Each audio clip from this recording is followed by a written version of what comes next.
এখন আমি করব চিংড়ি পোস্ত। চিংড়ি মাছ ধুয়ে এই যে নুন হলুদ মাখিয়ে রেখেছিলাম, কড়াই তেল দিয়েছি, তেল গরম হয়ে গেছে, চিংড়িগুলো একটু ভেজে নেব।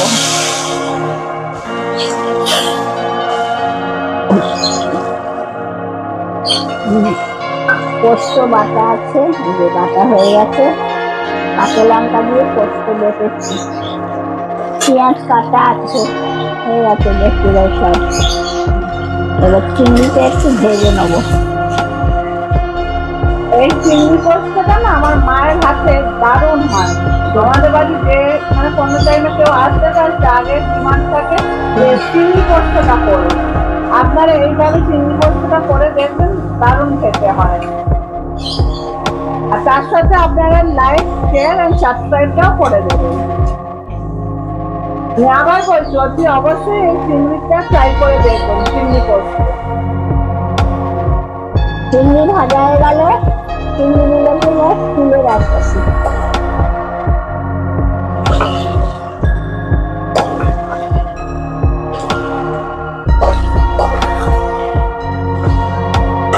চিংড়ি তুলে নিয়েছি, এবার পেঁয়াজগুলো দিচ্ছি।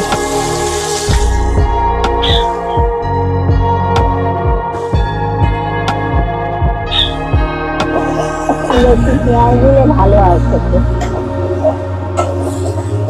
আলু টালু দেওয়া হয় না তো আছে, এজন্য একটু পেঁয়াজটা দিলাম দেখতে। পেঁয়াজ ভাজা হয়ে গেল, এবার চিংড়িটা আবার দিয়ে দিচ্ছি।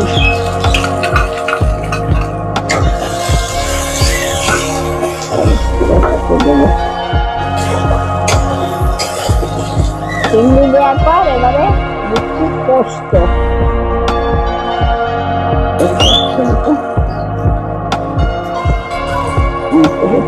পোস্তটা দিয়ে দিচ্ছি।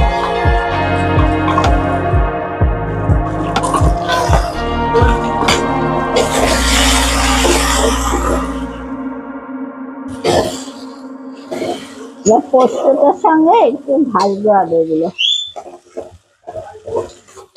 হয়ে গেছে চিংড়ির পোস্ত, রেডি, খাওয়ার অপেক্ষা। গরম ভাত দিয়ে খুব ভালো লাগবে খেতে, আপনারাও দেখবেন খেয়ে।